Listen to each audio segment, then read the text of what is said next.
Actually, share ko lang, Marv.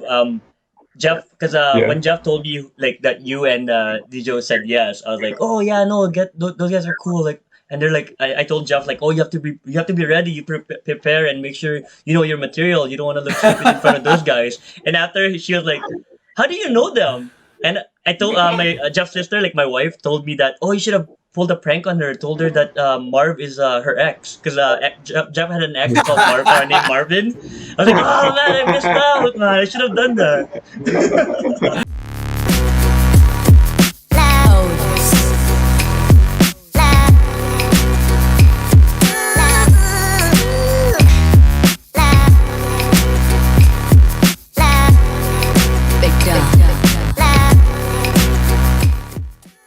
So wait lang, may question ako for you, Marvin, kasi you're a huge LeBron fan. So, you collect all of his moments. Stop Hindi ko rubbing it in, ano na. Um, Hindi ko na ah, makakalubit na joke lang. But you also into yung series. mga series 1, medyo mahal na yung series 1 eh. Mostly series 2 na lang. Kahit We seriously. have Yung one mga though. We have third one. year, We yeah. have one Yeah, we series have one one. run. Yeah, so Yun we yung parang purchased grail yung, namin. yeah, So, kasi okay. LeBron finals, tapos noon sa bubble. So, tinarget talaga namin that moment. Kasi, like, we were thinking, ano kaya yung chance na maka-finals ulit si LeBron given his age. Tapos, yung bubble, it's a very memorable no, na season sa NBA. First season or like playoffs na walang fans, di ba? So, Maybe only finals na walang fans, no? yeah, Now yeah. that fans So, are back. yeah, so yun parang yung medyo mataas yung conviction namin na if this pans out in the long run, na hopefully yung moment na yun would be something special. Lalo na 1 out of 750 lang siya available. Wow. Gift? Yeah. Ah, piniging gift! Very good, yeah. So, Mindset, yeah. are you holding on to moments that you value the most? Like, meron ba kayong valued moments? And if you have the valued moments, like, are you holding on to it ngayon, currently? Meron ba kayong hinahawakan lang na moments? No. Meron ako yung LeBron three-pointer. Kahit nung time na $2,000 na siya, I was tempted to sell it, pero wala eh. Parang sobrang gusto ko lang yung moment na So, Yeah, That's parang how I parang- felt with diba? the Steph Curry All-Star, kasi that's yung lalo na yung Yeah. celebration, di ba? Yung celebration nila. Oo. Like, I don't think you'll ever Yeah. get that. Kaya sabi ko nga, like, medyo Yeah. disappointing na I sold it. But at the same time, it's funded the rest of my collections and I still have money. Yeah, And you can always buy it back. Exactly. Like, if I buy it now, Yeah. I get $1,000 for free. So, Yeah. For sure. Yeah. Jeff, when they say buy it back, that means you're just gonna buy the moment again. Kahit ibang serial number siya. So for example, yung kay F, nabenta niya for how much? 1,300? 1350, parang ganon. Like, ganun. So, nabenta niya ng mga 1-3. Now, the Steph Curry moment is just around 400. So, hindi siya same serial, pero pag bilhin niya ng 400, technically, yung 1,000 na profit niya, kita na yun. And he's still holding to the same moment. Do you guys hold serial numbers into like a high standard? Like, do you guys believe like other obviously outside the first mint and the jersey number? Do you guys put a big value on the serial number, like a double digit versus like a 4 digit? Ako when I need to sell, doon ko bina-value. Pero pag bibili ako, I don't really value it. Kasi hirap eh, like you're gonna pay a premium, lalo na yung mga single-digit cereals or double-digit cereals. Well, like you have to pay siguro twice the price, 3 times the price just to get it. Like the other day, I was talking to one guy on Twitter. He purchased the number 6 cereal, no, na LeBron moment. So, yung moment na yon, yung assist lang ni LeBron, I think it was selling for around $35. Pero since he bought yung number 6 na cereal, he paid mga $3,500 to buy it. So like he paid 100 times na premium just to buy that number 6 cereal. Cereal?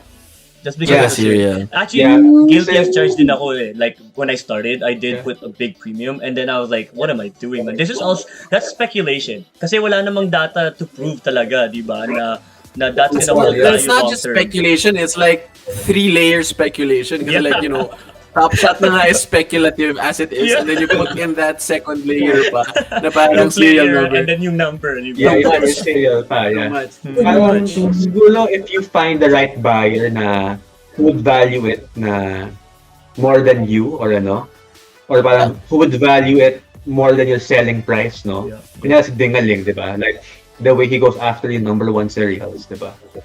But see, the number So- one cereal though is there is value to that, Yeah. di ba? Clearly, Yeah, because first yeah. mint, no? Instantly. Yeah. How I play the serial game is not, I don't give too much premium to it, but I do take note. So for example, when I was buying, again, I go back to the Devin Booker moment, diba? So the lowest ask at that time was around 299 or 298. So tinignan ko lang, I scrolled down a bit. Kahit I don't mind paying maybe 5, 10 or $20 extra for a moment if it gives me a way better serial number. And the serial number is still not special. Parang I think the Booker I bought was, I don't know, I can't even remember the serial number. Pero parang it wasn't the lowest ask. Pero kasi based on my experience, yung konting difference na ibabayad mo for getting a better serial number helps you when you try to flip it eh. So parang it like the 5 or $10 difference na isa-spend mo when you buy it, it can be maybe $50 or $100 extra when you try to sell it eh. So it's not as crazy as people buying 2-digit or 3-digit cereals, but for me, it's just more of like, just checking. Kung pasok pa siya sa budget ko, mas maganda yung serial number niya, I'd probably snipe it. Pero again, I don't really buy a lot of moments. I don't really have like a huge portfolio. So I try to manage my budget lang rin and my expectations when I buy moments. Pero yun, like for the Devin Booker one, I spent around $10 or $15 extra for a quote-unquote better serial number. And I'm hoping when I flip it, and I want to improve my serial, makatulong siya, hopefully. The funny story is a Bad Shot kasi, so, like what Marv mentioned, we started Bad Shot, we started Top Shot around January and February. And then, obviously, dahil at that time, hindi pa ganun karami yung content, especially locally, parang wala pa masyadong nag-uusap about Top Shot locally.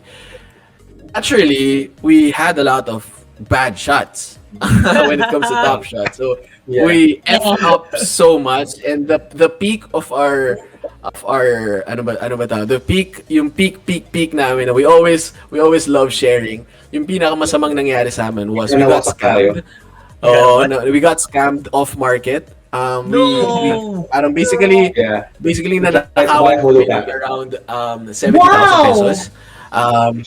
Which was, it's huge, diba? Like that's a huge amount. So parang because we went on Discord, we tried to buy a pack off market, which was wrong. Don't do it. Yeah. So Listen to this. Don't do that. And stay in school. Don't do it. So after nun, when that happened around, I think that was around mid-Feb, right before the bull run. So parang napaso kami. And then after that, we were conceptualizing on how we could share that to the community. Kaya nga parang when we said, oh, ito yung name, Bad Shot, because we want to tell people, that's why we call ourselves quote-unquote the worst podcast when it comes to NBA Top Shot. Kasi parang ito yung mga things na dapat hindi nyo gawin. Yeah, Parang ganun, like, do not do. Di ba? Yung mga do not do. Yeah. parang ganun. Kami yung bad example. Kami yung bottom sa standards nyo dapat. So that's what we try. Yung una, that's what we, so parang when we started nung March, yun yung concept namin na parang, okay, like, kwento natin yung mga pagkakamali natin, ganyan. We wanted to basically just share to people na parang, guys, don't follow kami yung bad example. Kaya minsan natatawa kami when they say na parang, oh, ito yung mga expert, kami parang, nope. The best way to describe, or parang the best example we have on how awesome really the local community is, and we have this on our YouTube page. We met this guy called El Nido Cat Sanctuary. So his name is Andrew Gawidan. He's a and it sounds like a myth when I tell the story, but he's a public school teacher based in El Nido who's rescuing stray cats in the island. Crazy. And what's more awesome is he has one of the craziest Top Shot accounts. He has like 1.5 million in terms of valuation. Yeah. Okay, I see that. You guys featured him one time, right? Yeah. Yeah, so we had him on the pod. siya.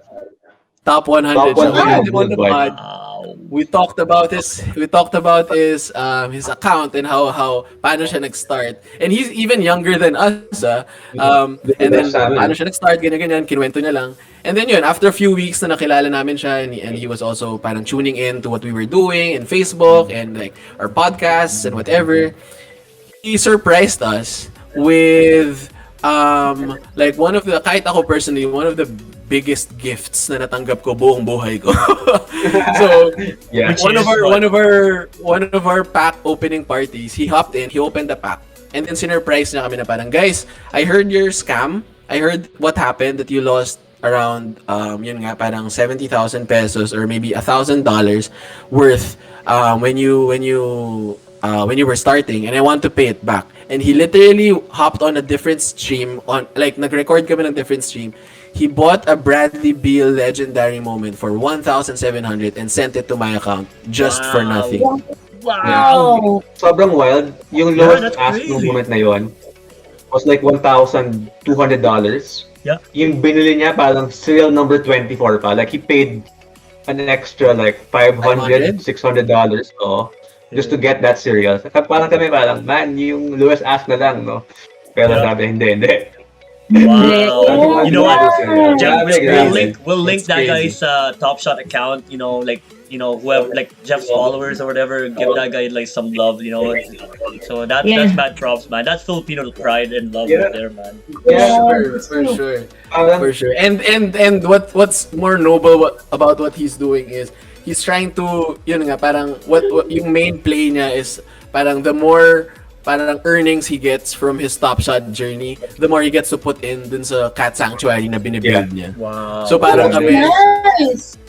sobrang galing. Tapos kami talaga parang, bro, ang dami mong pusa masisave. Huwag mo na ibigay sa amin yung pera.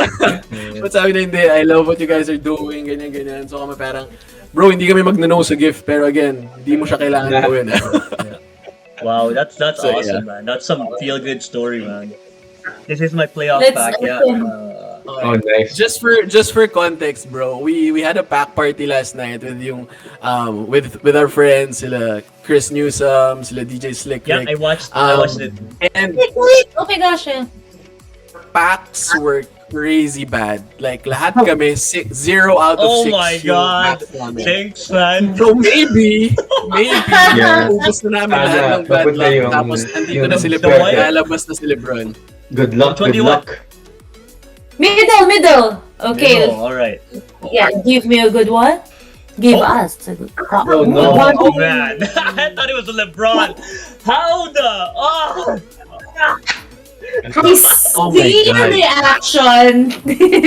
Yeah. Pero maganda yung moment na yan. That was what I gotten yesterday. How much that worth? Pareho guys? kayo ni Marv. Like mga $40, $43. Oh yeah. Yeah, sorry, $38 na. $38. Who, As well, whose wait heart- for the AD challenge. Whose heart Yeah. dropped when it came out as Lakers? My heart dropped, man. I thought it was LeBron. Ako, Sabi LeBron LeBron. din. Jeez. Damn. You get a Steph. Oh, Oh, not Wiggins. Steph. 3 pointers. Ganun na. Okay, but so far 2 teams Well, you- eliminated. Two teams eliminated. Okay, na the last one. Let's Looks see like the that. bad luck from last night followed you guys, man. Yeah. It's me. Ako yung may balat sa puwet eh. Oh, yo, Oh, I'm a big Jimmy Butler Butler. fan, so I'll keep that. Ano I'll na? take that. Jimmy Butler, yeah. But I again, think I going have a with couple of these trend. already though, but First round, it's called the first round exit pack. Yung Ben McLemore mo do, maganda yung serial. Like 1274. what's Yeah. that for? Yeah, it's not bad. It's not bad. It's not Baka bad. may premium. You, Try- try- Tsaka Ano? maybe if you wait for the AD challenge, that might pump up a bit.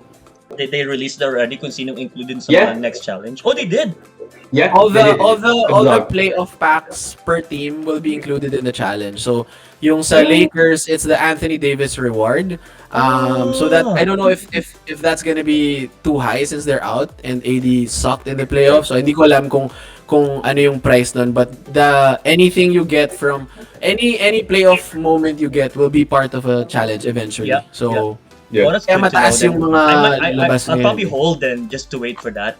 Anyway, Yeah. guys, thank you. Thank you so much Yeah, yeah. for giving us your time and for all the talks. Me, as a newbie, ang dami ko natutunan. And you know what? Parang after this, I am now more encouraged to go deep into this. Parang, it's not Yeah. like what you said, Dijo and Marvin. It's not just only because of the money that you're gonna get from it or me as a collector, but it's more on because now I have you guys. I feel like you want to be part of this nice community na you want to have this thing in common and you want to continue this kind of relationship, and I'm thinking like long term na we could do this na live naman on my page, Yeah. like I'm gonna host an event, then have people to watch us and you guys Yeah. talk and other admins, and like now I'm more encouraged to open packs with you guys, and There you like go. buy a pack then and then open, and like gusto ko na rin i-pursue yung gusto ko mga old moments, like make ipon for it, have people to chip in to ipon for my old moments, I want and the invite Nash. people Jeff, to guess the Nash moment. There's only one. Yun. Yeah, So, mahal, no? Run it back. Yeah, mahal. thank you very much, and Yeah. you wanna Thanks for invite having us. people to Yeah, like do a plug, follow your guys. accounts, follow the chat, yeah. Yeah, so we just want to invite everyone if you're interested in um, joining Top Shot. We want to invite you to the Top Shot Philippines Facebook group, and if you want to learn more about Top Shot in Filipino, check out our podcast, Bad Shot, the worst podcast on NBA Top Shot. We're available on Spotify. We drop episodes weekly, every Tuesdays or Wednesdays. We also have we try to host mga pack parties every time there's a pack for everyone. And Yeah. we try to just keep yun naman yung goal namin sa Bad Shot and even Top Shot Philippines. Like the goal is to really engage the community, whether you're a newbie, you're an OG. Yung sa amin is like what I always tell people, the market we can't control the Yeah. prices, even Top Shot's marketing efforts, how much moments they'll mint or whatever. We can't control that but what we can control as collectors is the way we approach the community, and as long as alam mo yun, like kahit maraming mga nagagalit or whatever, parang kami, as long as we're all having fun, we're mocking those people na galit, it's it's a healthy community kahit anong mangyari.